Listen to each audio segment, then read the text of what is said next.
All right, good evening, everyone. Welcome to the management meeting, Highway Health Management meeting as of September 8th, 2020. We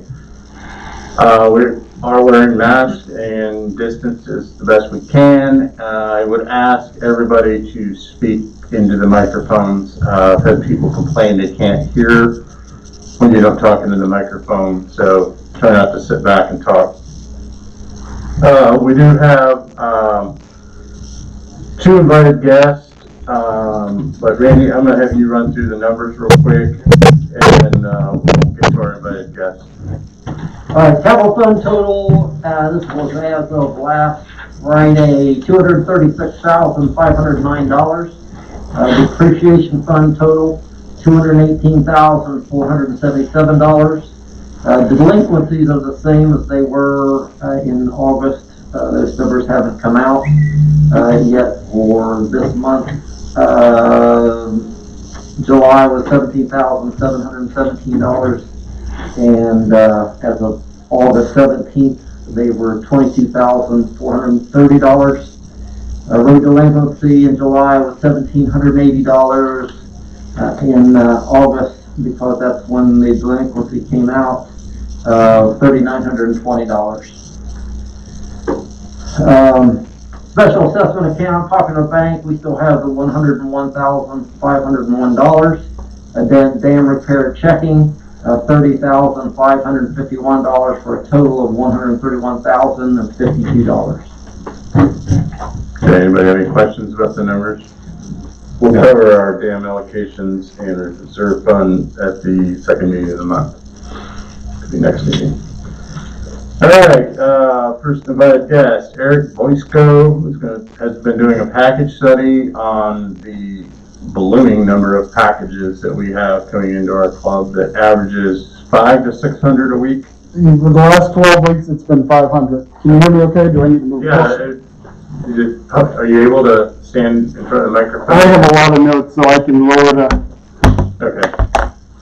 I don't think it'd be a problem here again. No, you're going to be right next to the camera anyway, so why don't you introduce yourself and tell us what you've been doing. I'm Eric Boysko, number 247, and for the last 2 months, I've been working on a package study. I thought it'd be pretty easy, slides out when I offered to help, but that was anything but easy. There was a lot of involvement and complexity to it. I talked to most everybody here, met with members of some of the board, Brown Security. The problem is not an easy fix. Some of the basis, first and foremost, is there's been about 500 packages a week for the last 12 weeks. That number will probably double during the holiday season. Security is spending between 5 and 7 hours a day on packages. Not only do they receive them from the various carriers, but they book an entry and then they call the members to pick it up. And if they don't get a response from members, they'll call again to get it up and keep coming back to receive them. We looked at a lot of different options and discussed it. Everything from having UPS and Amazon and the carriers opening gates to go to the homes to let a business maintain it. Real quickly, I'm not going to go into all the details, but I have questions. I want to slow down on some of these details. The reason UPS, for example, I spoke with the regional supervisor here in Lancaster. The UPS truck has to go up the driveway and turn around and go out without that issue. So there are some homes that they could do that, most homes they would not. I took the attitude of we're looking for a partnership on this, and I said, if you're forcing us to go to the homes, it'll take us several weeks, but we'll start telling you the home is not deliverable. The other thing too is they said the drivers are responsible if a truck is damaged, they can be fired. So that really closed the door quickly. Would they go down to co-op or something with us on pack lockers? They said, look, we're Lancaster, we don't have that. Many big cities do. So that would just take, if we wanted to go down that road, to look for them to try to pay for some of the expenses, it would take a bigger issue. So we looked at outsourcing it, whether the storage places have it. We looked at the home business doing it. Anything that would lose control if we outsource it to someone else. The overwhelming response that kept coming back was allowing security to do it. Now, one of the management said they want it out of security's hands. So if that you want to go with that, going out of security's hands, and on a long-term solution, then it leads to some type of other facility or something else handling it. One of the options was an Amazon hub, a public hub, where Amazon will pay for the hub, they'll pay for all of it, they'll supply a platform and the electricity, they'll even supply the internet. The problem is we have to make it available to anyone that wants access to it. And the necessary phone number, somebody will just find out about it, but it's all the Amazon packages. So I think we quickly talked and said that that won't solve all the problem. It doesn't solve most of the problem. It would cut down some of the packages. We looked at software that would cut part of the problem out, where they would receive notices, whoever's handling those would receive notices. Their members would have responsibility of signing into an app. But again, that doesn't solve all the problem. Amazon finally got home a product called Amazon Apartments, and Amazon Apartments, but it works for gated communities. We can supply an indoor facility or an outdoor where they put lockers in. The lockers will go about 7 feet tall. If we put them outside, we don't need an awning. We don't need an overhead. They would be overhead to be an asphalt structure or a cement structure, and Amazon would come in and take care of the rest. Amazon, every member would fill out the bio, they would have an app. Any carrier can use it, whether it's UPS, FedEx, anyone can use it. There would be a kiosk out there, other than an alert that's sent to your phone. There would be a kiosk out there that you can log into to see where your package is. Again, all the carriers would populate those lockers themselves. So I'm going to stop there just real quick. The one other question that I mentioned is there anything I need to... So the Amazon lockers, is there any cost associated with that? Yes, there is. For the Amazon locker, there is a cost, and I'm going to go with that right now so I can quote you. There's a little bit of, I don't want to say discrepancy, because Amazon, when I thought I was able to reach the person that wanted to purchase a lot better locker, we're getting 501 we've actually been averaging a day. Depending on if somebody picks it up that same day or the next day, those lockers go pretty quickly. So, one of the, so just a second, $32,000 it would cost us for 127 lockers. Now, these lockers would be various sizes that's out there. It would be approximately 27 feet of lockers, and it would be 167 compartments. So, once you get the basic kiosk, which is 6 feet wide, you add 3-foot increments on top of that, side by side. You don't have to have you can put them back to back, you can make them again, you can make any structure that you want to do them. So, that's what I thought we would do to start with 167 lockers. They're suggesting for the amount of packages that they have, that we go over 51 feet of lockers or 327 lockers, which would cost $56,500. I asked her how negotiable that was, and she said, if you make a decision by the end of the year, we can give you a 20% discount, and that's where I kind of stopped the conversation because it was going a little bit too far. But I just wanted to see how negotiable they were, and it sounds like they are. Once we get the platform, if that's the route we want to take, once we get the platform in place, Amazon would send out vendor or contractor to survey it, to see if it's up to code. All they have is asphalt and electricity. They will supply the internet, and they will supply the rest of the services. So let's talk price a little bit. So we're getting 26,000 packages a year, and that's on the low end, because that's 500 a week. Holiday season, we're probably going to double that. So if you charge $1 a package, and that's where it gets crowded. If you charge $1 a package, roughly 2 years, if you went the high amount with the some $1,000 that I said, $56,000, roughly 2 years you'll have that paid for it. So some of the things to consider.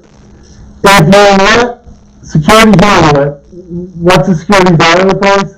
Multiply by the 5 to 7 hours a day that they're spending on working on these packages, you can quickly say what the cost is. Now, that's not an apples-to-apples comparison. The reason it's not an apples-to-apples comparison is because you can have a security guard that's running people on the bank, that's answering questions on the phone, and not delivering your packages.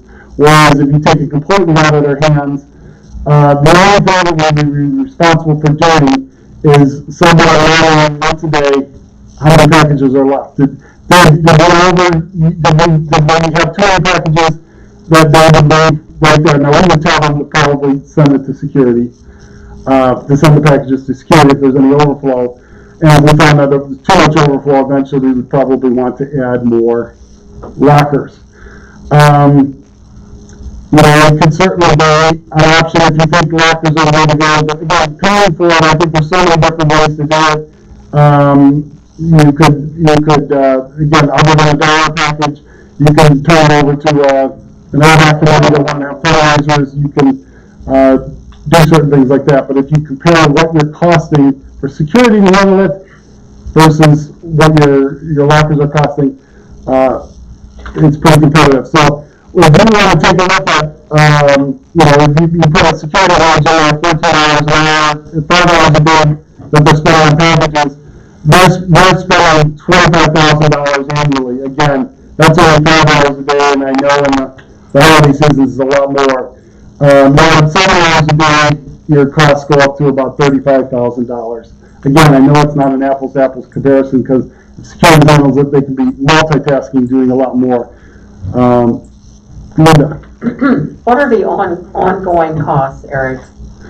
There's not an ongoing cost. Other than monitoring it, if the package is sitting there for a longer period of time, and that's something that we would determine, and we would have to have somebody responsible for that would be one of two things. Either bring in the security, pull it out of the locker so that locker can be used, or send it back to the sender. So next time, whoever can deliver that, we will return the sender and it goes back. What if the kiosk isn't working properly? Amazon would be responsible. That's one of the things that when I researched other locker companies, Bill Bang did a quote that I think was close to 100,000. I had a quote for more than 100 lockers from a private company that was over 50,000 if they wanted $250 a month. Amazon doesn't charge anything.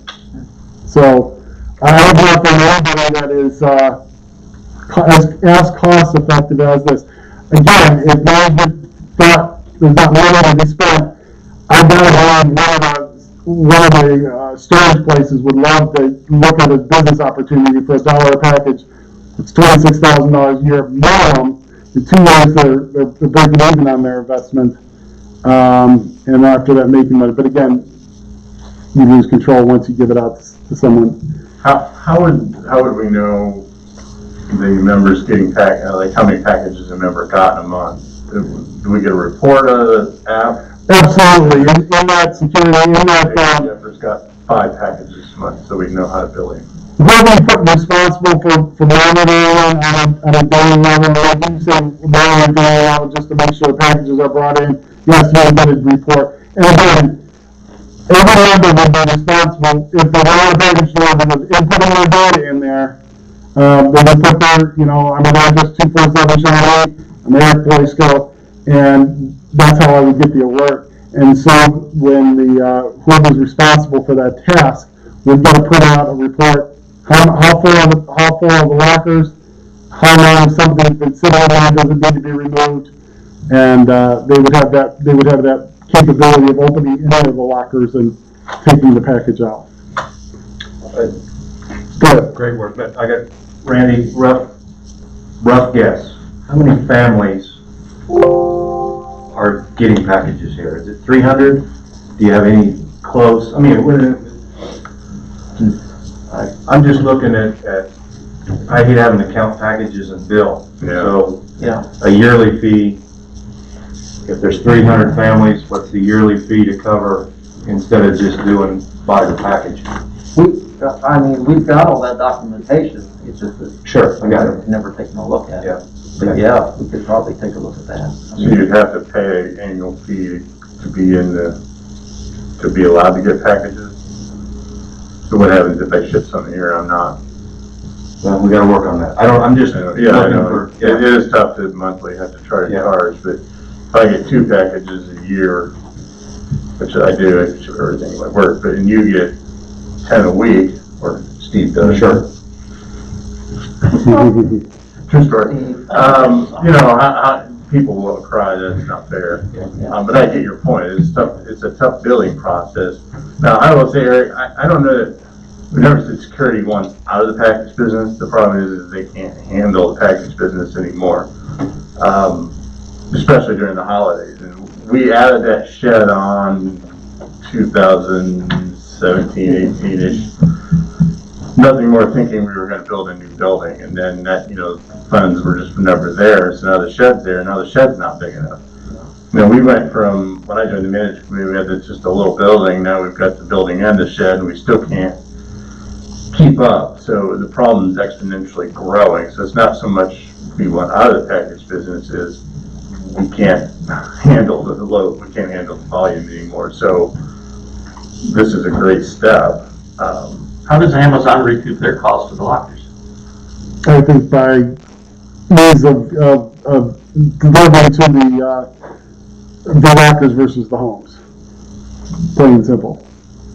Now, again, they're looking at the post office in there as well, which I'm surprised there's an app for the carriers and how to get in and log it and whatnot. So the UPS driver. Okay, Eric, I'm hearing people say they can't hear you, that there's a lot of static. I don't know Okay. if you're too far from the microphone or You too might need to close. move away, closer to the microphone and away from the camera. This might not be picking you up very well. You might be just too close. Sorry. Okay.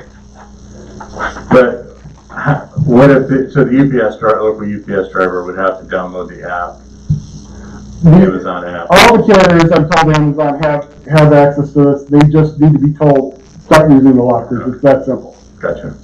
The 56,000, that's a one-time cost? Yes. So you're saying $1 a package for 2 years, and then that dollar could drop off? Good, once you pay for it. Right. And then if it's a 20% discount, that's about a little over 10,000. I suspect, if we've seen the growth, one of the things in the study that I try to ask the security people is, how much has it grown over the last 2 years? We didn't have data of that. Their guess was probably doubled. Randy, do you agree with that number? Yeah, I think so. Oh, easy double. And we'll probably be only adding more securities over time. And Amazon has talked about in the next 3 to 5 years living via drones. I just don't see us in that arena. There's too many trees. It's too difficult. So my point is, I think No. so I think it would be money well spent. That it doesn't look like technology or anything might be changed. I don't think people's habits of getting things delivered will change. So I think COVID's reinforced people's desire to not go to stores if they don't have to. Unfortunately, that's the way the world's changing, but I think it's very good information. We'll have to continue the discussion about this. Does anybody else have any additional questions for Eric? We'll probably circle back with more conversation with you. okay. Did you have any more? Yeah, just a few more points that I wanted to mention. HIPAA was mentioned, and I've talked to several members that work with HIPAA a lot, and they said it's not our responsibility. that's not an issue that we have got. Now, we do have privacy concerns, so if we wanted volunteers, and that was the suggestion, is why don't we get volunteers to run it, and that could simply be resolved by having volunteers sign a privacy to keep it confidential. But the problem with volunteers, I think volunteers are great. If it's a sunny day and they would, okay, I'll use myself. If it's a sunny day and I'm responsible for being down there for 2-3 hours, and maybe it's been raining all the time and I get a chance to be on the golf course or something, there's a chance I may not show up for my shift, so to speak. So it makes it less reliable. And let's face it, we've got it pretty good right now. Being access our packages 24/7. Even if we got them delivered to the home, there's that problem of, I was at work today, did my package come, or did somebody, see a big TV sit in front of my TV at my place? So I think we've got it really great right now, and even if it did come to charging a small fee, it could be paid for pretty quickly. Eric, quick question. Larger packages that wouldn't be able to fit into one of the lockers, would those be, I don't know, given to the guards at the guard shack, or? Well, the locker would be 6.5 feet tall and 3 feet wide. Now, we can determine that could be just one locker for something that big, or we can say, what, we want that broken down into the smaller envelopes and bigger. So if it's bigger than that 6 feet by 3 feet wide by, I think they're 18 inches deep, then yes, it would have to go to security. But, obviously, we're paying for that size of a locker, so that's only one locker. So I guess at some point, some restrictions would have to be set, that if it's bigger than a tire, per se, it needs to go to security, and then maybe that's when we say, the fee is $3 or $5 or something like that, a higher amount, to discourage security from getting in the package business. It's also a storage issue of, storing big screen TVs. We've seen mattresses, we've seen refrigerators. Oh my God. And we don't have room to put them inside, then especially when weather turns bad, we've got rain, snow, ice storms, and this stuff belongs to somebody and it's sitting outside. And it's just going to be impossible for us we're going to have to put some kind of limitation on that. And another point that I know that we were looking for a long-term solution, but if you decided to add on to the security as maybe a stopgap measure, I talked to some contractors and they believe that you can add on to the security, get plenty of room for packages for somewhere, and again with volunteer help, material somewhere 6,000 to 10,000, and then later if you wanted that security to be converted over, that portion for overnight quarters that maintenance has been talking about for people that work on the roads and other things. If you ever, my point is that the money wouldn't be wasted if that was the route to go this year. And maybe you can help me with this. For medications that are delivered that require refrigeration, what do we do with that now? And how do we know? We have a refrigerator down there specifically for medications. And so how would we handle that sort of thing? They do have some refrigerator options, but they're very expensive, and we would need to make a 6-foot unit. Randy, it's my understanding, correct me if I'm wrong, it's only a handful of people that need refrigeration a week, is that correct? Yeah, that's all. We would just have to have those delivered to security. Yeah. I wouldn't even. Yeah, that would make propose we even charge for that, and it's just. Yeah. Unless we got a lot more refrigeration, it would be cost prohibitive to use the lockers for that. Well, the issue is not only medication, it's food. I mean, people have food delivered down there too. We have to. They want it We refrigerated. would just have to find a way to discourage. Right. I mean. Right. No, we don't have a walk-in cooler. Right. I mean, that's just the reality. We need to get this can't keep growing. This Christmas is going to be a disaster, I'm fearing, with the amount of storage, and we're going to have to come up with a temporary solution. I don't know, maybe we can get this rolling before Christmas, but if we go to 1,000 packages a week, I'm fearing, we're just going to overload. Our security guys are going to just walk out. I'm actually going to propose that we hire a part-time person just to help out this, this Christmas season, work a few hours making phone calls and put packages away, but this would be a huge step. I mean, what'd you say, it was 327,000 boxes, lockers for $56,000? Correct. And again, That's a huge number of packages we could get out of security. assuming 2/3 of those got picked up every day, you could cycle through normal flow pretty well. So if we went to that option, would that option of us still allowing others outside of the hills to pick packages up there? That would not be an issue. It would be private. And as a matter of fact, if we, I hate to open this door, but if we wanted to have alternate locations for the lockers, we could. Now, you don't get the discount is for that location. So if we decide we wanted to break those lockers and put in 3 locations, and you lose that, you lose some pricing. So the point is, if we found that this was growing exponentially, you can have other locations throughout the hills. They say they'll pay for the internet. They would pay for a hard cable internet because obviously if we had it down front, the cell service down there is pretty rough. Well, I wasn't aware of that. Their exact response was they would pay for cell service, the closest cell tower. They would pay for cell phone service to the closest tower. Maybe they can get a good enough signal from AT&T, I don't know. It's just pretty big. I don't know, I have AT&T and down front it's pretty patchy. Yeah, we probably have to consider how we share maybe a Spectrum bill or something, but, because it's just, the cell service is unreliable down there at best, but that's something we could work And on. then one more point, he said, how long, once we have the platform, I'm assuming we would go with an outdoor unit versus an indoor, build something, but if we went with an outdoor and supply a cement pad or asphalt pad, once that's done, they would send the contract, and it's 10 to 14 weeks. Once after the contractor comes down and says, yes, everything's to spec, we do have electrical outlet for them, and then, for them to have it installed. So that's not really an option for this Christmas season. I would need to, yeah. I mean, it's a good long-term planning with that. When we get the current method we're using, the problem is packages are not an amenity, security is.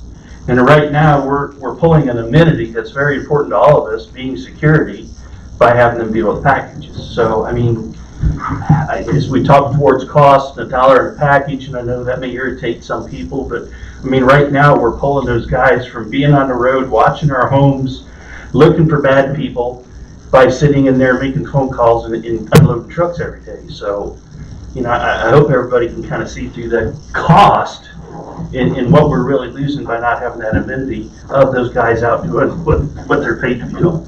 One thing to think about also is we've got a brand new storage facility across the road. We ought to be contacting him before he rents everything out to see if there's a possibility of using one of them for the packages. I mean, we'd have a lot of details we'd have to work out there as far as who's going to monitor that, but I mean, we have that facility where we don't now. Well, we'd have to look at something there too. It could be a cargo box even. I don't know what the rental of those things are, but A couple $100 a month. We talked about that before. that way we could put it right there by security and we'd have eyes on it at all times.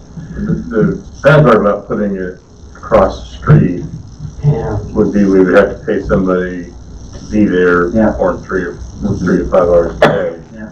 But it's not a bad idea. Plus you'd have to rent the facility. Okay, I don't want to take up too much time, but we will continue this conversation, Eric. I appreciate your help. Excellent work. There'll be more discussion about this, so we may contact you just to ask questions about what you learned, but excellent work. Thank you, Eric. You're welcome. Thanks, I Eric. thought maybe you just come in here and say you got the magic answer for No. the problem. No? There's not. Okay, thanks, Eric. All right, Mr. Jim Hiles, I'd like to talk about deer population.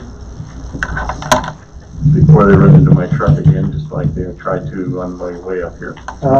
You too. I had it on my way up here as well. Jim Hiles, lot 399. But before you started, pull the microphone back toward you and just away from the camera. We had a text that it was too close to the camera caused distortion. Okay. I think it bounces. Anyway, Okay. it was better if it was away from it. I want to talk a little bit about deer population in Hideaway Hills. As a disclaimer, I'm I'm an avid outdoorsman and I've been an avid hunter for years. Lived in Hideaway Hills a little over 10 years now. I thoroughly enjoy seeing the deer in my yard. The problem that I think we're having is twofold. We have a population issue with the sheer number of deer inside of Hideaway Hills. And then I think the other problem is a behavioral problem. If you notice when the fawns are born in the spring, and you walk out in your yard and there's mom with her 2-3 fawns, the fawns take off. The mom sits there and looks at you like, what do you got some corn for me? You planting some hostas? What are you doing? And that behavior is being learned generation to generation to now we have deer that just do not behave in anything that can be considered a normal behavior outside of Hideaway Hills. The deer population in Ohio, I'm still old enough to remember that it was a big deal to see a deer when I was a kid. And through responsible management, education of that herd, we now have some of the best deer in the entire country, most beautiful specimens of white-tailed deer. But that's been through responsible management. I, like many others, this spring found myself short of work and had a little extra funds and did what I've been doing for the last several years, trying to make my house look better. So I spent quite a bit of money on plants and things in my yard, and for years I've been using liquid fence, $28 a bottle at Lowe's, and it's worked like a charm until this year. If I had to put a dollar figure on it, in 3 nights, about $700 worth of plants were destroyed. The deer came onto, and this is where I'm talking about abnormal behavior, deer came up onto my back deck, up 4 stairs either side, I'm not sure which side they came from, and gorged themselves on my beans, my lettuce, my tomatoes. Yeah, they just absolutely had a field day.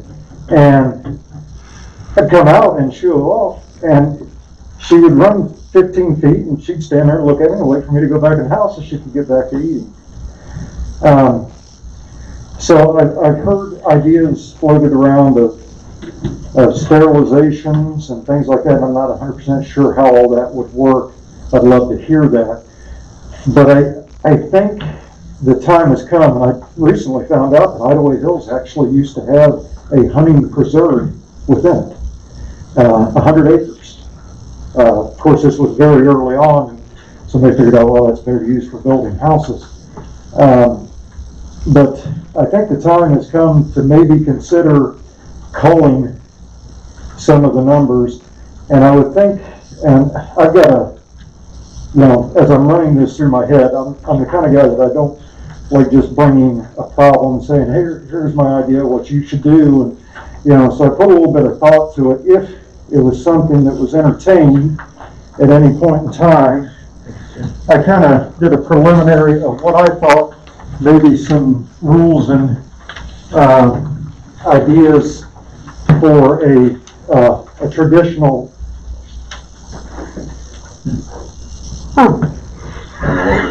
It's not you, Jim, we're just watching the lights go off and not behind you. Wow. Maybe Elmer Fudd was a member here years ago, he didn't like the fact that we don't have a shooting range anymore, he's come back to life. But, I don't like to just bring problems, I like to try and bring solutions. And of course, being, growing up in Ohio hunting, this is my solutions for these problems tend to come, through hunting. It's what has worked throughout Ohio for decades now to great success. But we are a unique situation here that requires unique controls to make sure that these things are maintained and done in a proper way. Like I said, I never, ever want to wake up in the morning in Hideaway Hills and not see a deer in my front yard. I just don't want them in my garage, in my shed, on my decks. We have had some injuries with deer getting in places that deer just normally would not go. But they become so accustomed to it. And I think and you notice in these, I specifically cite mature does. Mature does is where the behavior is being learned. And by targeting that specific group, and the numbers, we could talk numbers and we could spend a lot of time. I don't want to belabor that, how many and where at, those are all things that have to be worked out with people that would have done a survey, ODNR, they can look and come in and spend a couple hours and they go, wow, you got this many deer, you probably need to lose about this many this year, and this many next year, and things like that. But I thought maybe it's time to have that conversation. Overpopulation leads to other problems, disease. We can ask people to stop feeding the deer all we want. I stopped feeding the deer just kept feeding off me. And disease, overpopulations, and then, watching them die that way is not You anything. gotta look at our food source. We don't have a food source for them. Well, Other than our yards. they're overgrazing the natural food source is a problem because they're overpopulated. Yes. And with that, so then they come into your yards and they start finding what they can. They're very prolific feeders that will find food, but they destroy their own habitat in the process. Yes, and it's unsustainable. It's a really good recommendation. I mean, a start, Jim. I appreciate that. I would want to almost to help support this contact Ohio DNR and see if they would send a biologist down to look at our browse, look at our numbers. I mean, all you gotta do is drive around here in the morning or the evening, and I've seen the numbers go up in the last 8 years exponentially. But have them drive around and give us some recommendations and say, well, you're gonna head for a real problem because you're gonna start having disease because you're over browsing and the deer are gonna get weak. You'll notice our deer here tend to be smaller than outside the gate. Yep. I think that's from years of just lack of nutrition. Like You'll see fawns a lot smaller than what they are, just 2 miles out, or a mile outside the gate where they have different browse. There is no breeding pressure and no breeding competition inside of Hideaway Hills either. There are so many does. Any buck that comes into Hideaway Hills during the rut is assured to be a successful breeder, and that just, in husbandry, that does not work. Does not create a stronger animal. Yeah, absolutely. I think, I'm not, the guys at ODNR do a great job. They have my whole life of ascertaining the numbers and saying, you know what, this is going to be the limits here, and this is going to be the limits here, and it's worked. The proof is in the pudding. Like I said, 1958, or no, 1958, I think was the first deer season in Ohio, governed by ODNR, and I think it's about 1,000 deer were killed. And we've come to this point now. Yeah. But like I said, I'd like to be, I'd like to be part of the solution. If there's, more conversations to be had about it, I'd love to be a part of it because I learn more about what I'm doing out there in the woods half a year anyhow. So, like I said, I brought this not as, I just thought it was something to bring to say, I'm not flopping the idea and you guys are just laughing, to come up with this, just some things to Those are discuss. good guidelines, Jim. I mean, we can't have a free-for-all. No, Eventually, we can't have people out here blasting guns out here killing deer. It's gotta be controlled. It's gotta be through, archery of some kind, like you say, from a higher vantage point, a tree stand, shooting into the ground so we have the safety of our people and put limitations on days and, a lot of different things there. But we don't lose any deer, and every year we see more and more twins running around. Well, you don't get So that the next year, natural- that doe, and maybe one or two of those, they're gonna have twins, and this is just, they're like mice. I mean, we're just getting overrun with the deer here. You don't have the natural predators that Yeah. face the woods because They don't even have an Oldsmobile to take them out because we don't have that speed down here. coyotes are still scared enough that they don't come into Hideaway Hills as much. They're here, but they don't come in as much as they would 1 mile outside of the gate, so you're not even having the predation on the fawns that you have within just a few miles. Some of the rules I put in there, it cannot be a free-for-all. And I also believe it can be, it can also be a place, there are locations in Ohio that have lotteries for the ability to get a tag to do a controlled hunt like this. I would think we would have that ability. Of course, ODNR would be the governing body of that, to be able to say, you know what, we have 50 tags for Hideaway Hills for culling adult female does. If you would like to have your name entered in that drawing, it could even raise a little bit of revenue, not much, but it's something. I would rather just leave it to our members. Yeah. That's my personal opinion. We keep members, we just have members do this. I would like, I don't know, maybe Randy can make the first call to the DNR and just see if they would be willing to send a biologist down, because they would be able to Well, I answer. did talk to them. Okay. I talked to them.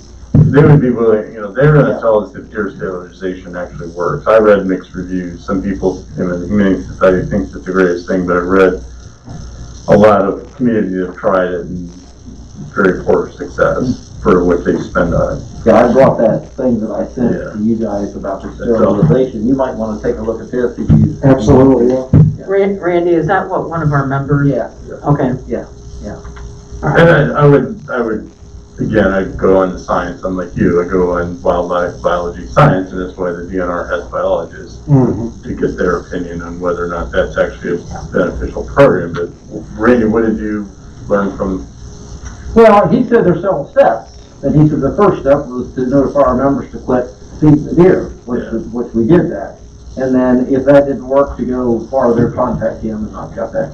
Okay, they would just contact them. I'd really just like to know what their recommendation, obviously they're coming in here and tell us we have too many deer, but what's the result of that? You guys are gonna see overpopulation, you're gonna see increased deer to human problems, you're gonna see a possibility of disease,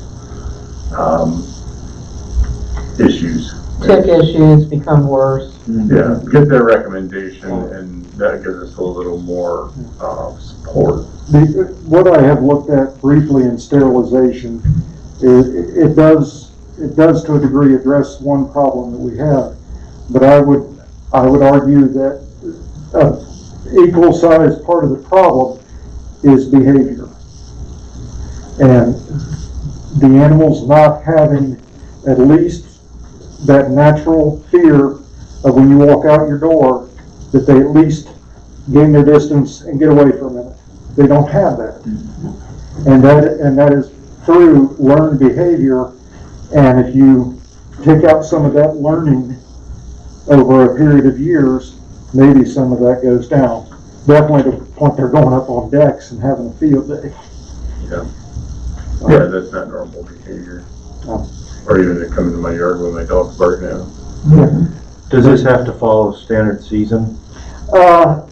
That is within, I know through damage control permits, ODNR does make those available for like farmers and things like that. And that is actually off season. And with that, and I participated in some of that, all methods are approved for filling those tags. I mean, you can go out with high-powered rifles and spotlights to fill those tags. I think we would want to keep it within a season, within a specific period of time, even a shorter period of time to fill those numbers. So the maximum number of eyes are on it. It's not the Wild West. I guess my question was just if we had to do something, if we wanted to do something this year, it'd need to be done by, when is archery season? Archery season starts the 28th, I believe, of this month. Last Saturday of September, and it goes through February. Saturday of February. So we have some time. Yeah, and so even if it was just, and I know this is far-fetched, but even if the management and board said, okay, we're gonna do this, but for this number of deer, it's perfectly legal to do that, go ahead and do that within the structure that already exists. You can, at that point in time, like if I was doing it, I could transfer to a landowner tag, if I shot a deer at my house. That would be really the only thing. But if I think it's probably best to work within that structure, because that structure says this is the equipment you can use. It has to be of this, with archery, it has to be of this poundage, it has to be this kind of broadhead. There are things that would govern how that's done, rather than somebody coming up with their own ideas. Okay, thank you. Good information. Yeah, it's a lot easier. The no hunting rule is our rule. I mean, technically I could hunt on my own property, I'm just breaking a club rule, which the board can always, say we're gonna have a season. That's how it would work. And so having it within the specs of the ODNR normal season makes that a lot simpler. Now, one thing we would have to cross would be, I've got 2.5 acres and I shoot deer on my property. We all know they don't always fall over, die, nice, sometimes they run a little ways. How is my neighbor's gonna be okay with me going on their property to get this deer? We would have to work that out. You might have to just work that out with your neighbors or where you're allowed to hunt. Yeah, I would think that would be something, if this were to start, I would immediately talk to all the neighbors that touch my property and say, hey, if this happens, is this going to be an issue? But you run into that. Run that anywhere. Yeah, you run into that anywhere, so. We're on 2.5 acre or half acre lots here versus hunting on a 100-acre farm. Yeah, big difference. It's just an issue because technically it's still their property. You still need written permission to come on it. Yeah. So we'd have to cross that bridge, but. Anybody have any other additional questions? Obviously, we'll keep some discussion going on it if we're going to try to do something, but you're going to reach out to your DNR contact again, maybe see if they'd be willing to send a biologist down and give us some recommendations, but Thank you for your time, I appreciate it. Thank you. Thanks, Jim. Appreciate it. You guys are welcome to stay as long as you want, or if you want to hit the bricks, that's fine too. We get pretty exciting as we go. Our meetings are much better If than you haven't the seen your paint dry for the day, you can stay around. Our,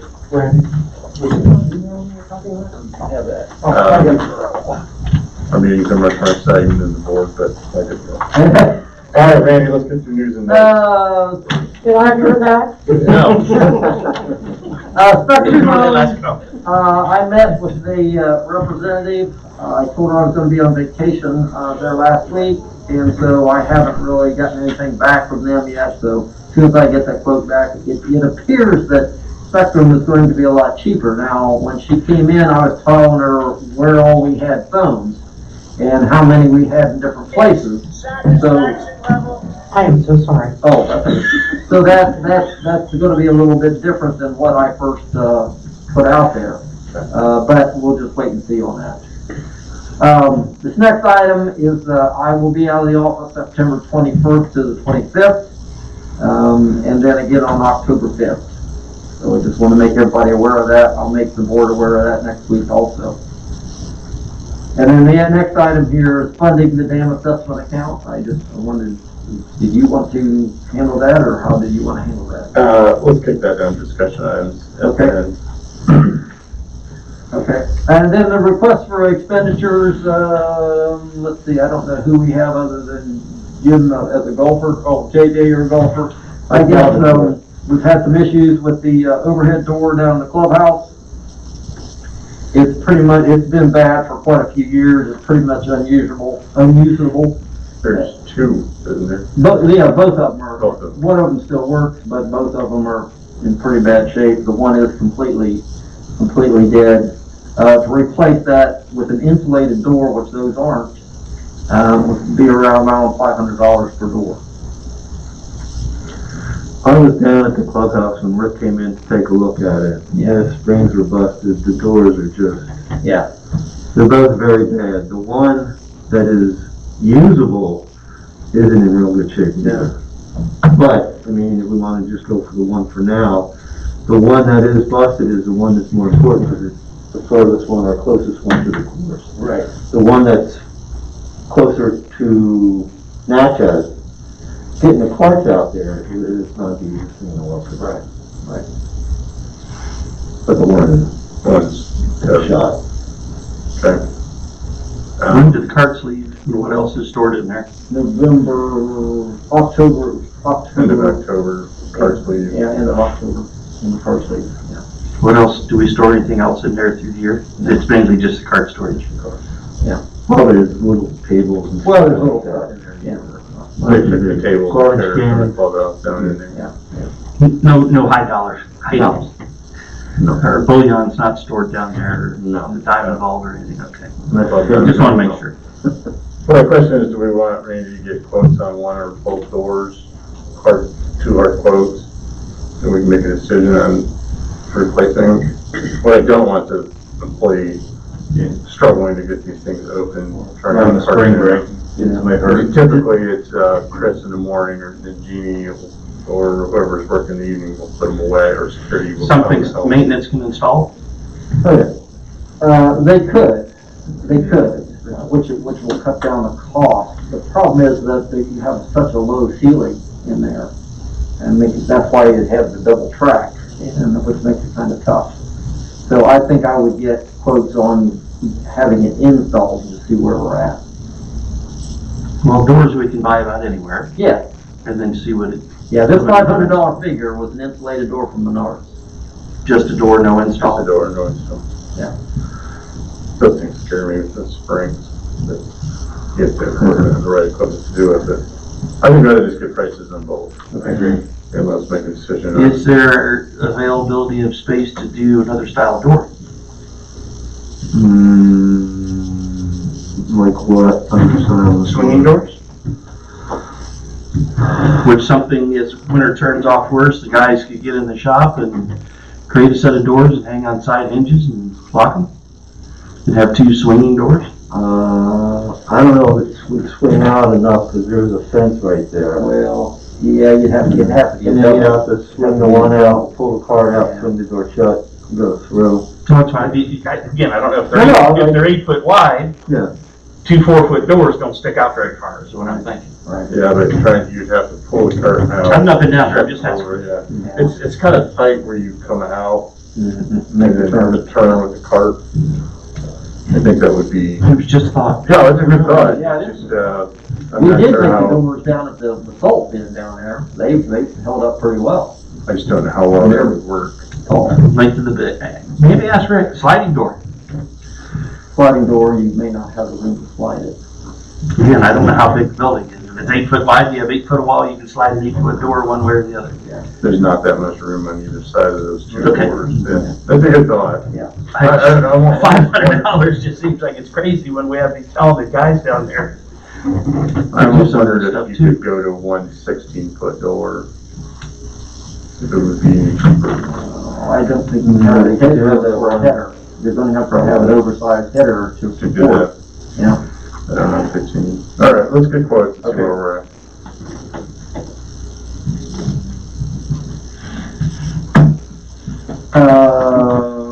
Road expense, you wanted me to report on this? $78,341. In the chip and seal count is $167,258. The chip and seal expense year to date.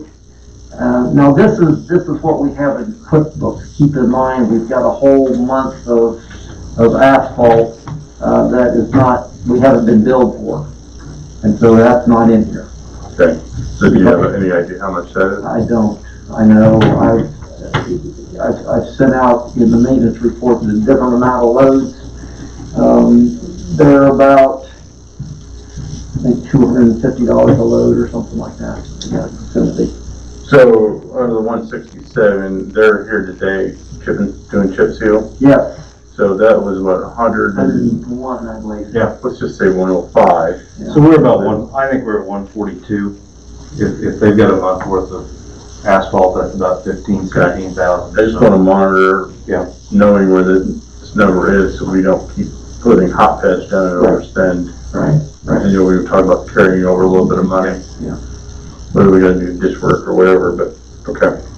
So they were in today? Yes, yes, on the west side. How'd it look? Looked really good. Good, I'll get over there in the morning. Yeah, do so. Great. He'll be back tomorrow. Okay. So just 2 days of. I think they said probably just take them 2 days now, just him. I mean, it was a Supposed to have little, nice wet- weather. it had rained, so it was a little wet this morning, Yeah. but that didn't seem to hold them back any. That actually helps a little bit. So, yeah. Keeps that rock wet. Yeah. Good. All right, we've already talked about deer population control, Montezuma sign. Yeah, I've got a member that's been bugging me about wanting a sign where the Enchanted Forest sign is. We've always determined that being the Enchanted Forest. However, the addresses that the post office has is all Montezuma. So when they give a guest coming in, the Montezuma address, they have no trouble finding them. Those signs aren't very expensive, so I'd like permission to just go ahead and order one. Typically I kind of waited to see if we needed any others, and we don't. And so those signs are only about $25. So I think it's all right, let's go ahead. So we're not gonna call it Enchanted Forest anymore, we're now gonna just call the whole thing Montezuma. Well, it's Montezuma Lane, and the area is still Enchanted Forest. But the sign at the end of the road says Enchanted Forest, so we're gonna take that down. And I'm replace either it. gonna take it down or add another one on the other side that says Montezuma Lane. So they're gonna be one or the other. Well, we've always often wondered where that road stopped and the other one began, because it looks like one road to me. Right, it is just one road, but all the addresses are Montezuma, so we can take that We sign. prefer to take that sign, we don't want everybody to know where the Enchanted Forest is. We Will don't, do. we don't need anybody in there stealing our So that's house an and okay to gnomes. order that sign? We're feeding your deer. Or feeding their special deer there, yeah. For shooting your deer. Fall cleanup,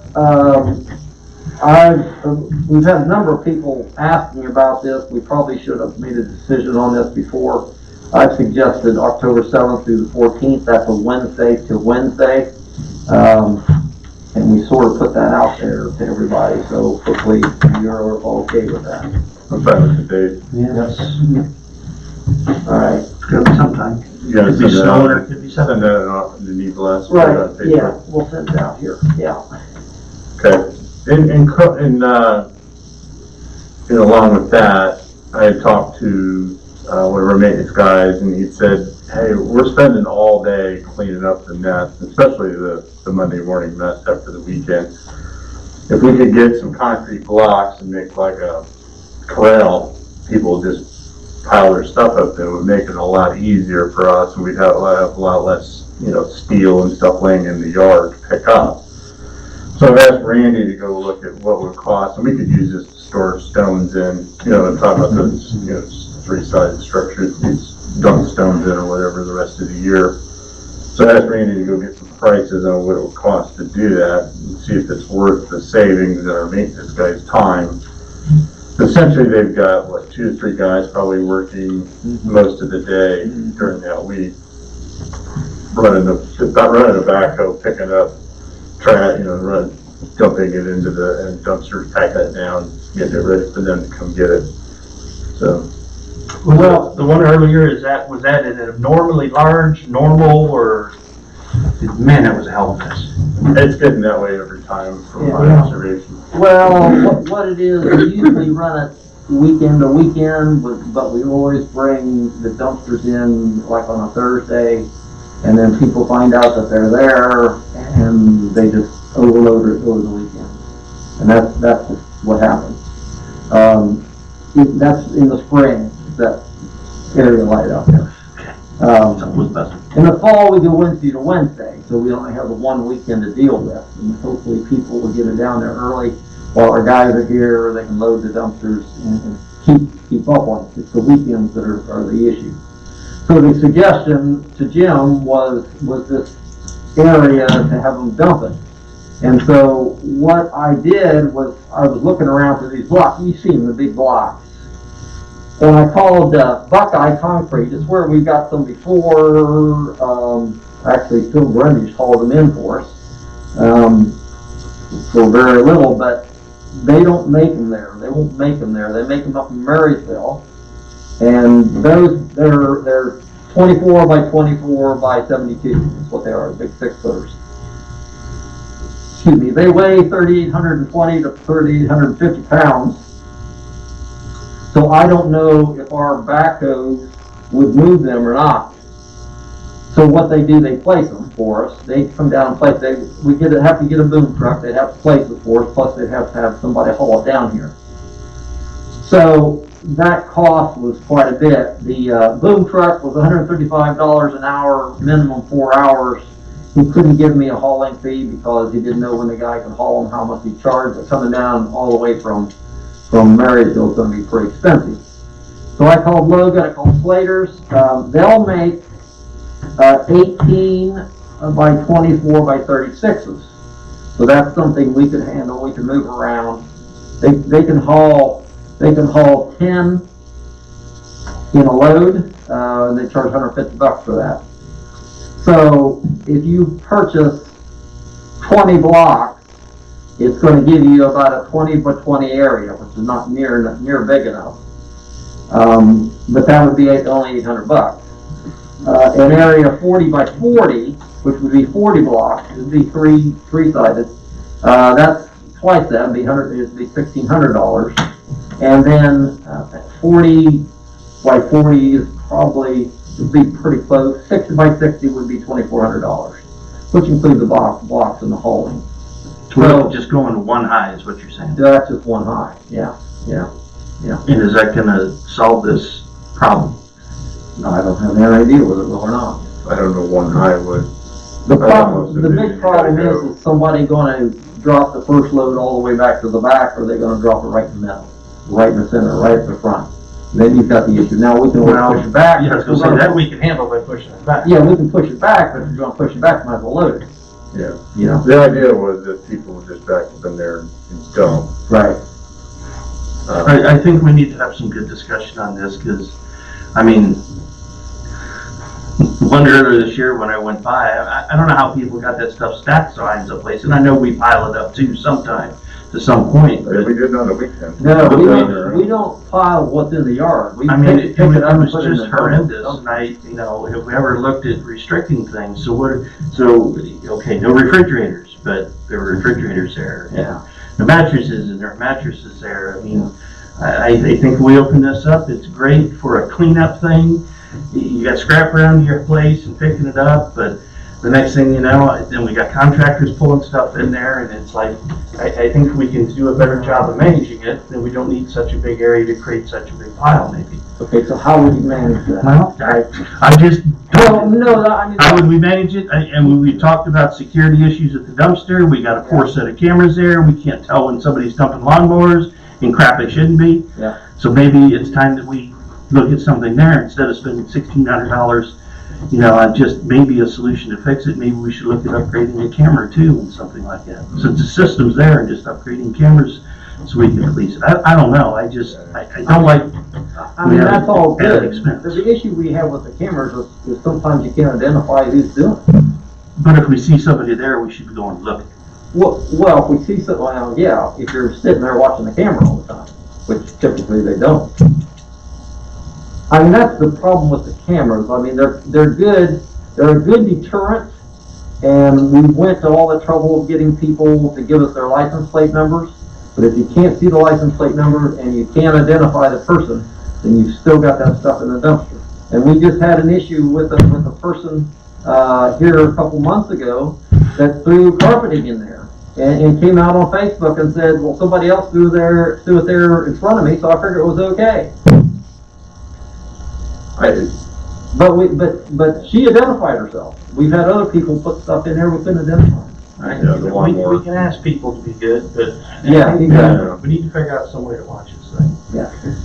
I mean, we would issue this, if we had even say 3 to 4 cameras plus, getting a RAN to watch that yard, we would be probably, 10 grand? Oh, yeah. Easily.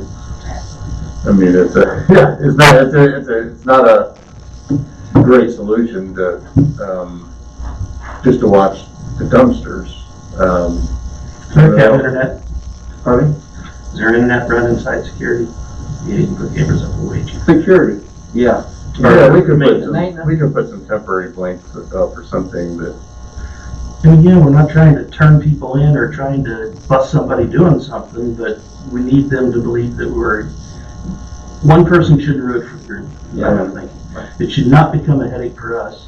What do we charge to get rid of that stuff then? The more we fill up, and if there's refrigerators in there, we reject the load because they find a refrigerator. Typically, refrigerators or steel items, the heavy items, we take it down, turn it in for scrap. I think we restrict is We separate it out. batteries, which. Batteries and tires. Batteries and tires, which Yeah. tires I get, Paint. because you gotta paint.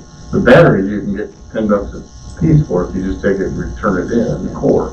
Tires, now you do have to pay unless you can get a free grant. Sometimes they have free grants. That's some of the townships, but then paint, you know, that's the. I guess at the very least, I'd like to put a plea out to the membership that if we do this as a nice part of being here, let's try not to abuse it. It was out of control earlier this spring. Oh, I know. That was totally out of control. That was more than people cleaning up around their properties and take it down there. Well, people think. Those were mounds. That's contractors saying that's just an easy way to get rid of stuff, instead of them paying for their own dumpster, but that's not what it's for. It's for you and I, that we just have some extra stuff that we don't throw in the dumpster because it's not a trash compactor, because it's not household trash, but we still have no way to get rid of it. I mean, I accumulate a little small pile and I'll bring it down there and sort it between scrap and stuff that just needs to go into the, boxes of dumpster or the, roll-off, but it's become a great service, but yeah, you're right, people just start abusing and that's what happens, but I thought if this was a way to make it easier maintenance, that would be an idea. No, it's good, and I think I don't know. more than one high, so if we went to the smaller 20 by 20 or a 40 by 20, maybe you can make it narrow and longer, but putting 3 tiers of them up at the back so they could go in and push and scoop against it to get stuff out. It may not have to be that high in the sides, but just towards the back where they could. And we could do that. Or if people could even just drive by and just chuck it over. Then they could pull it beside Would it. be, they're what, how tall are they? 24, 18 by 24. I'm not sure. Would be, Yeah. well, what, 48, it'd be 6 foot. Yeah. 7 foot tall. Do 6 foot Would be at the 6 back, foot you could It put, would be 6 foot tall. by making it smaller but taller on the sides. Or and just taper one it more down, yeah. It would allow them to throw stuff over the side instead of piles, at least to be in a corral form down. Yeah, just a container. But I think a 40 by 40 would turn into, wherever the first person threw it, that's where it would all be. So you think 40 by 40 would be too big? No, I'm thinking maybe something narrower but 20 by deeper to 40, where they yeah, can get 20 in. by 40 would be done. Instead of a 40-foot square, Yeah. going 40 by 20 or something like this, and then going 2 or 3 high in the back, and maybe, depending on the blocks. That's not a bad idea. What was Rick's thought on this? Do you think it was worth it? Rick, I didn't really get a whole lot of time to talk to him about it. He was with the chip and seal guy all day long. Kelly was on vacation, so. So how about this, how about you, Rick will be busy tomorrow, but on Thursday, Rick's cut him in, you talk to him and say, is this gonna be a savings if we spend $2,400 on these blocks to make it more efficient for members to dump their stuff? Is that gonna provide a noticeable savings for? Okay. I don't wanna have the repeat of the spring cleanup where it. Right. A third of that yard was covered in just junk, and then, you got metal laying around and, and are possibly damaging security tires or our tires or whatever. Okay. But if Rick doesn't think he's got the space to keep that there, then maybe we don't go this route. Okay. But once you build it, it's not easy to move it. Right. But you Well, always the don't- smaller blocks they can move down. Yeah, they can move it, it's just. Smaller time, blocks it are, doesn't give us much time savings if they gotta move this thing around Yeah, every 6 months. yeah, exactly. Okay. All right. This next item, I have a member who was concerned about some invasive species we've had here, Atlantis for one of them. I'm pretty familiar with it. It's also called Tree of Heaven. I don't know if you guys are familiar with it or not. You'll see some of it growing up in Tomahawk up there. It's a kind of a pretty tree. It was brought to America as a decorative tree, which it is. kind of pretty, but it'll just take over. I'm in a forest management program in my property, and that's one of the big no-nos. One of the biggest no-nos is these tree of heaven. And so what this member has done already is went around and marked ribbons on these trees to identify them, and they're willing to go around and spray them if we allow that, not unless we allow it. And it's a Boy Scout group. They'll get a forestry merit badge out of it. And so they wanted to come and talk, present it tonight at the meeting, but I never got a verification on whether to allow them to or not. But that's kind of what the program is. What they're spraying it with, I'm not sure. I know the spray that I use, and it doesn't hurt other things around it. You spray just a little bit around not on the ground, but on the stem. You only go up about a foot, spray it all the way around, and it'll take care of it, it'll kill it. I mean, I use it for them, I use it for autumn olive and several other things. But is that something we'd be more interested in looking into? Well, I'll let Steve comment on the herbicide issue. Yeah. For the next room, but are they gonna only do this on the public club-owned facilities? They can't go on private property without permission.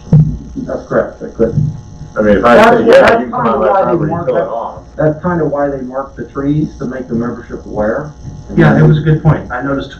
Yeah, yeah. Well, we haven't, Who the heck we'd have did to- this? we'd have to communicate that. Right, That exactly. those are marked because they're an invasive species. Yeah. But like, I would have to get permission to come onto my woods and take care of them, so Steve and Rex, which is fine, they would just have to ask permission. Right, right. But then, they can't, club on property could grant permission, but Steve, what's find out the herbicide? Cause there will be, I know there's some pushback about using Well, from what he's describing, it's probably more of a ground sterilant like railroads do and clear bed power lines, where they have the right of ways for those. And it isn't really a killer as much as it's just a high dosage rate of a salt-based type product that actually just kills the plant that's around it. Usually stays right where you put it and doesn't go anywhere. Mm-hmm. I'd have to see for sure what, the recommended forestry. You'd probably have access to that maybe if you've known about this. I can get you that. Maybe get the list. Yeah. It could be something crossbow, which it wouldn't hurt other grass. It wouldn't hurt any grass species and most trees unless it just wouldn't harm them either. Or, glyphosate product. I know we've had that round and round. I'm not wanting to enter into that one today, but it would not be the product of choice for something like this. Right. Okay, so we need to find out. Yeah, let's look into it. And then the aspect of the Boy Scouts doing it, it really depends on what the product is. They're going to have to be under somebody that's licensed and supervised. You're going to have to train them, and they just don't, if they want to come in there and whack them out, and that Boy Scout leader wants to, you can get rid of them that way, but I don't think we really want to have them applying some kind of product to it. I'll get you There could be a problem there somewhere. I'll get you that information. I wouldn't feel I wouldn't comfortable. think the Boy Somebody Scouts- working under my license of that age, I just wouldn't. Okay. And I'm sure Rick wouldn't want to risk his either, or Elmer. No, they wouldn't do it unless they did it. But it's good stuff. So they're marked over by Lake Tomahawk?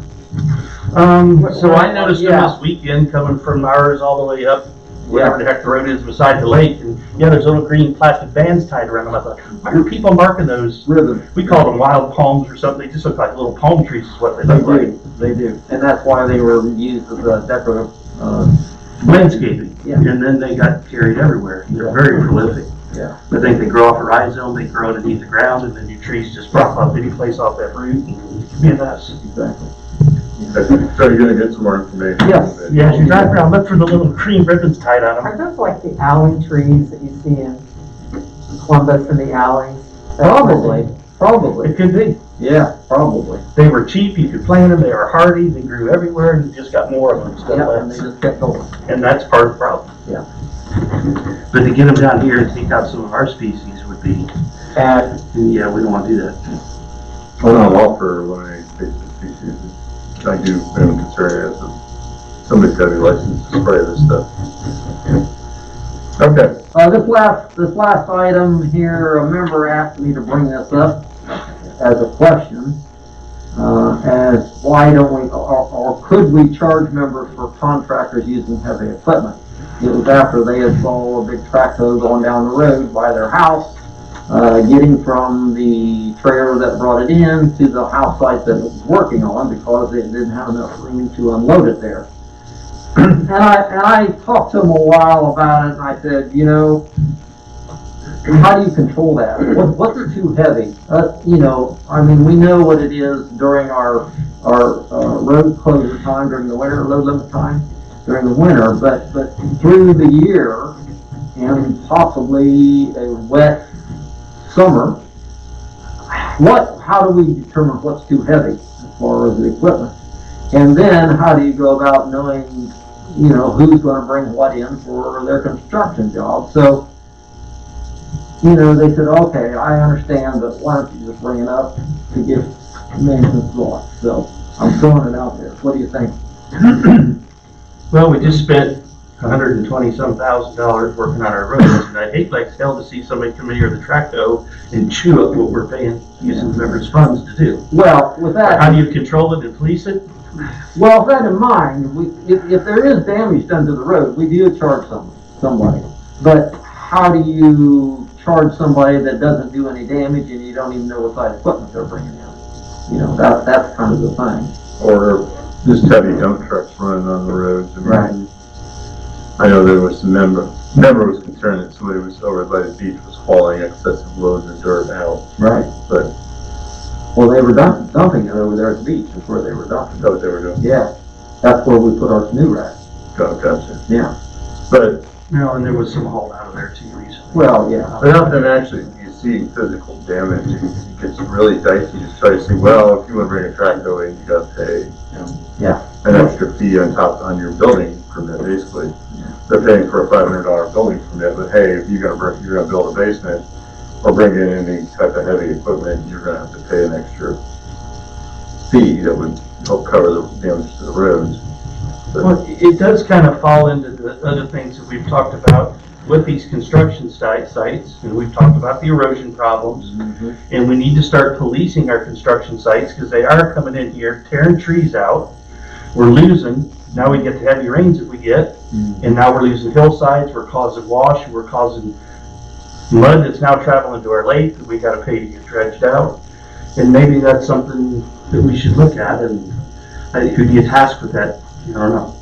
You're the lucky one. Yeah. You're the only one who won't have to deal with it next year. Yeah. Well, I mean, But I think it's part of it that was process. a good point. What kind of limits do you put on it? You know? Yeah. I mean, if there's road damage, well, we do go after them for road damage, but, you know, I'm like Jim, I don't know how you would charge somebody extra for not knowing what kind of equipment they're bringing in. Yeah, but I think the discussion and maybe something in the building permit, I mean, does it state there, if your contractor brings in heavy equipment, causes damage to Hideaway Hills property, you will be assessed a fine, or maybe this is something we need to have added into that building permit to make sure we are totally covering that stuff. You'd have to set a weight limit. Yeah. Say a track vehicle over, 20 tons or whatever it is. That's what those things weigh. The guy who did my driveway, he had a truck over, it wasn't bigger than the 2 tables put together, you know, it was one of the smaller Jimmy ones. probably help, somebody help with a weight wiser and something that would be maybe a minuscule size, you may have a good. Yeah. We'll start letting Moss in. Yeah. I don't know what's too big, what would be considered oversized. I mean, Rex or you and, Jim McNabb would probably know what's considered safe to run on our roads versus, we've got weight limits for a reason, but what about in the middle of summer? What is safe to run on our roads? I don't know. I mean, obviously, we bring Jim Downard in but that's on our dime. He parks and drives down the road, but he's doing it because we need him to, so, we take that risk, but I don't know about contractors. Would you just limit it to track vehicles, or would you go with heavy dump trucks too? It all depends on ground pressure, and a track vehicle is gonna have less ground pressure than a wheel, then Sure will. and it's just a tough one. Yeah, it is. So I think at this point, we're gonna table that and Okay. just say, well, the board decides to address, I know they try to address the silt issues in the building codes. I don't remember if they actually agreed on anything, Linda. I'm sorry. Did the board actually agree on anything as far as like silt Yeah, issues? they There did. was as We've far got a as new rule in there about soil erosion. soil erosion, Yeah. so maybe. Oh, are you talking about with construction? Yeah. Yeah, we have a new rule. Right. It's something we probably want to piece in here. Well, I mean, see if we limit it to 20 ton or 25 ton year round, you still haul on them, but we're not gonna allow tracks and dumps in here, chewing our roads and bashing our berms down and destroying the size of our roads. I mean, that's where the problem is. But if you got a limited window to build, you may have to bring that in. You might just have to be willing to pay an extra $500 fee that would go to roads to help fix that. But, I mean, we can't get to a point where we can't tell somebody. we It's a can't- very good point we need to look at a little bit harder. It is a good point. All right, the last one is funding the dam assessment count. So you probably haven't seen our lovely YouTube,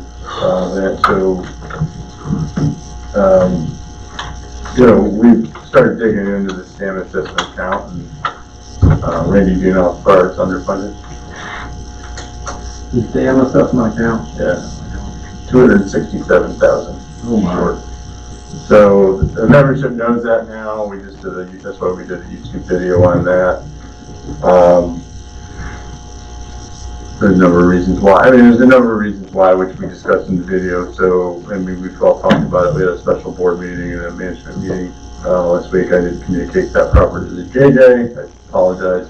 But you knew it all anyway. We didn't discuss it. So, I've come up with 3 proposals that I sent to everybody. You 3, and Linda obviously got it already. And I walked through it on the video of how we're gonna do this. And we're basically gonna, I think our group, we don't have to decide this tonight, but before the board meeting, we need to make a recommendation to the board of what we think is the best proposal, and obviously they can vote however they choose. Option 1, and I won't read through every one of these, but, well, basically, the $80,000 that should have been come out for the dredging, should have came out of capital, that has to go back to the dam. So I know you said did you move money? You said you had a CD. Yeah. You do. Yeah. So basically, $80,000, do we need to wait to move any money till the board meeting? Do you think that's fair? I think that's fair. Okay. What you got in there is fine, but the board will vote to move the $80,000 that should have came out of the capital fund that came out of the dam assessment fund. It was 8534. Yeah. Second piece of that is the board will have to vote because they voted originally the $22,026 that we paid for the tractor. Half the tractor will go against the depreciation fund. So that would be the 2 assumptions in all of my options. So option 1, we can make the remaining 14 payments, which is going to leave us, we need $164,000 extra to make those payments. That would come out of, once we've exhausted all our remaining funds, we would be $164,000 short. That we would have to pull out of, we'd hopefully be able to pull out of operations through next October. That's going to allow us, we would be able to pull money from hitting the cap on the amenity funds. But it's all just basically earmarked, that's all earmarked for operations, so we pull it all out of operations to try to make up that shortfall. So just for clarifications before you get further into it, so that would be taking the 2 that you just brought up and moving those funds back to where they should have been. Correct. And using that to pay down on the principal. That would continue to be able to make the payment. So that would just be added to a pool for monthly payments. It wouldn't be paying directly just down on the principal. That would be added, yeah, under option 1, that we take that $102,000, move it directly into the account and just continue to make the payment. We would still be 164 short of making all the payments, which we'd have to either take out of operations, or if we got too short, we'd have to take out of capital depreciation. The prayer to that is we could probably generate enough cash with the with our operations generating cash as they are to come up with that funds. You know, we're already over the $75,000 cap this year, so we got like $6,000 that will come into operations from new member fees, and that was only through, I think, July 31st. So we will generate some additional funds from that member voted change, but that by doing that, we incur an additional $9,000 in interest. So that was basically the interest we pay out to the remaining payments. Take that option by just putting it in lump sum and writing the monthly check, just like anybody would for a car or a car or a house payment. Yeah, I just did it. That's why I was asking if that money you were going to throw right in against principal or laid out. That option one is just making the payments straight up monthly. Option two, we make the next 8 regularly scheduled payments that coincide with the members' final assessment payments. I emailed Penny, but I think it's June. Penny's out this week, but I think that just takes us through June. So that would be when we stop collecting member assessments. That's done. Everyone's done. We would just turn and pay the loan off at that point. At that point, the loan would be $168,000. We would have to borrow probably $130 from the capital and depreciation funds at that point just to make the remaining, to pay that off. So we would owe $168. We'd have some funds carried forward at that point, and we would just have to take $130 out.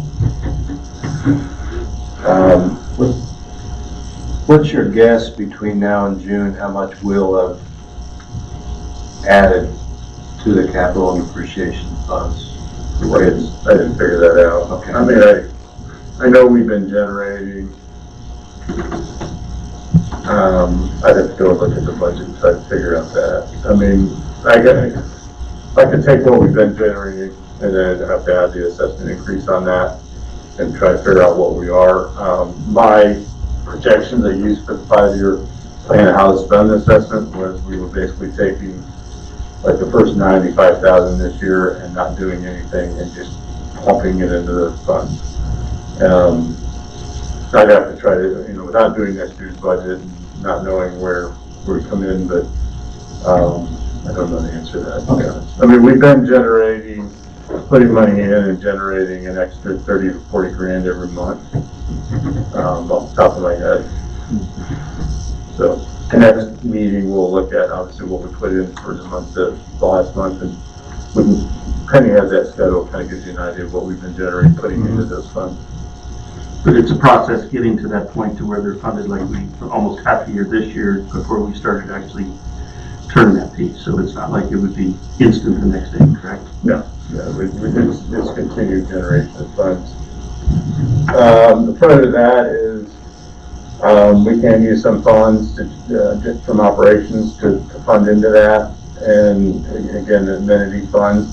The con to that is we pay $7,400 in interest over the next 8 months. And then we have to pay back anything we borrow from capital and depreciation. I mean, that just puts us further behind. Option 3, we say, okay, October 1st, we make the above mentioned transfer, the 102. October 1st, we would pay the remaining $433,000 on the loan off. We would need to borrow approximately $248,000 from capital and depreciation to pay that off.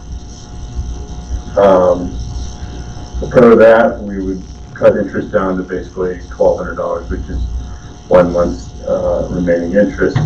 The con to that is, everything we plan, that puts our capital and depreciation funds that further behind. So everything we want to do, it gets pushed out a little bit. RFID, Any improvements in equipment or anything, package facility, just gets pushed out that much farther. So I wanted to open this up for discussion, but questions, if this is what I anticipate that sends the board, we can obviously tweak it here. This is the group thing here, just something I put together. So off the, excellent way to think, good work on it.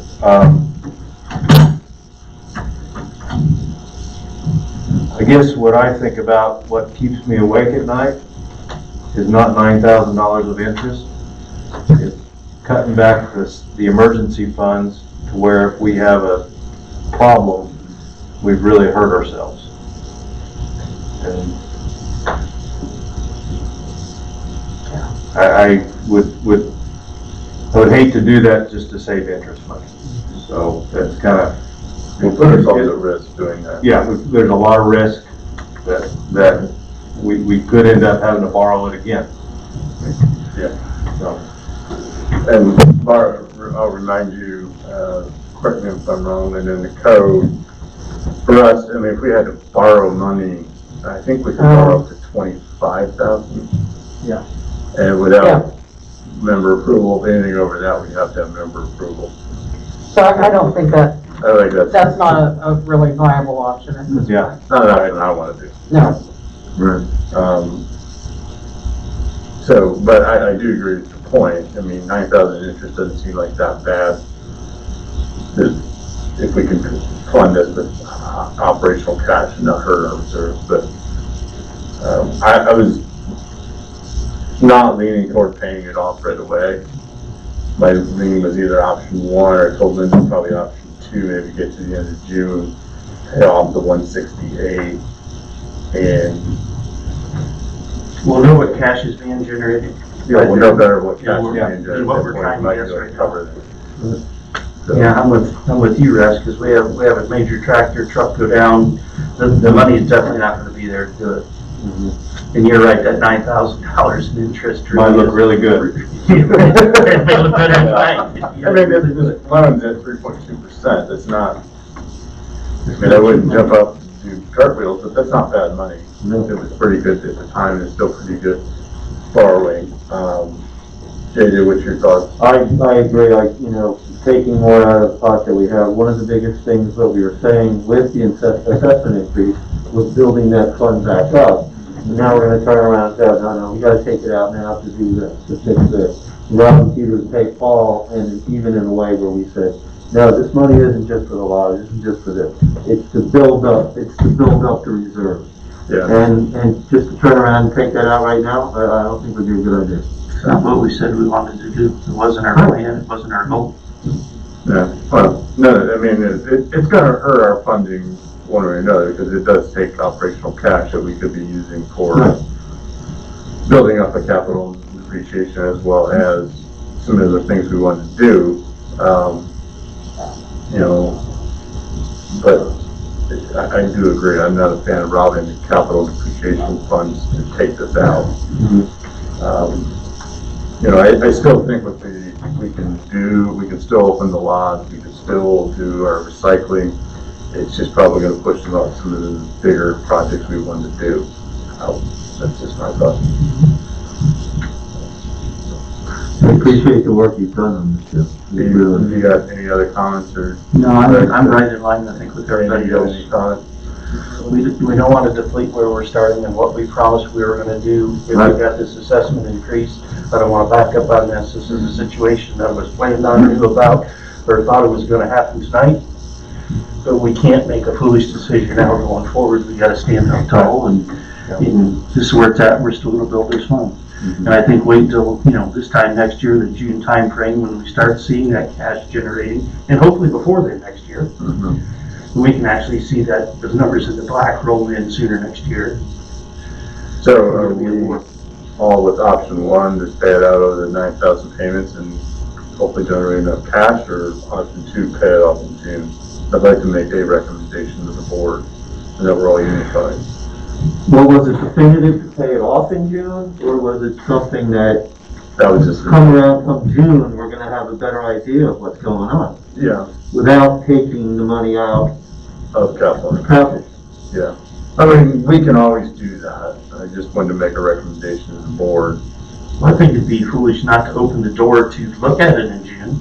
if the cash flow is coming in and things are looking better, and we are financially able to do that, then I think that would be the choice of that made in June possibly. I mean, I can rewrite option 2 to say in June, we'll look at it if the cash flow situation is better, we'll pay it off at that point. I think leaving that door open might be a good idea that way.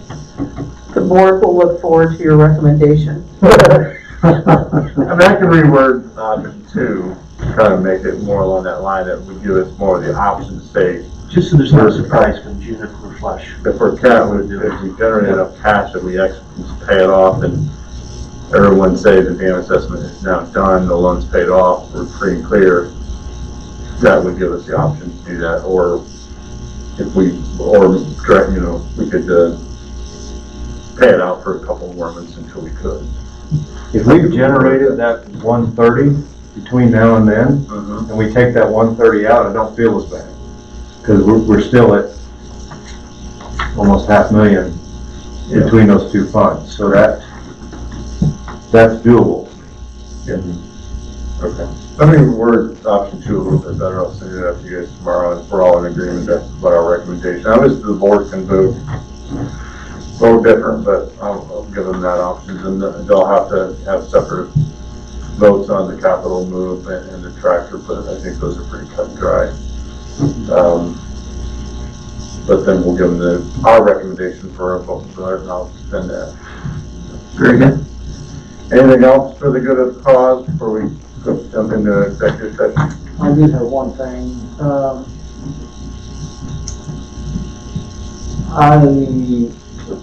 Lindsay Walker from 2L&M emailed me about something relevant to what were, to Highway Hill issues.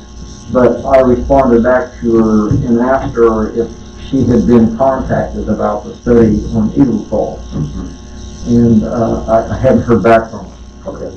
So do you want me to continue with that, or how do you want me to? Yes, I think we need to continue with that, because our, next year is our. Yeah, we gotta be ready for it. We want to know what we're getting into Yeah, okay, going into that. I would rather know, pay the money to give her to give us okay. an assessment before the ODNR gets here. Mhm. That's those little surprises I don't like. Yeah, exactly. Yeah, if nothing else, a review of what they did the last time, and anything that may have changed. I don't know that we need a total in-depth, since it was just done, they were here and they gave us that report, but just any potentials, anything that's gone between that time frame and today or coming up. Okay. I don't think we want them to recreate a whole other thing and have to pay for the whole process, just Exactly. a checkup on what we got. It's just a review of the plan, what we've done since then. Have maybe ever come out and do some quick and look at the dam issues to see if they've gotten worse in her opinion, and what we should be prepared for when the DNR does come out. It's not, I don't want a full extent, geological study of the dam. Well, my question was if you've been contacted. Okay. I haven't contacted her, I think you gotta go ahead and contact her about that, Right, reach right. out to her again, and, Yeah. so we can keep that moving. That was the idea. Wonderful. Linda, do you have anything for the committee? I do not. Anybody else have anything they want to bring up? All good. All right, we're gonna,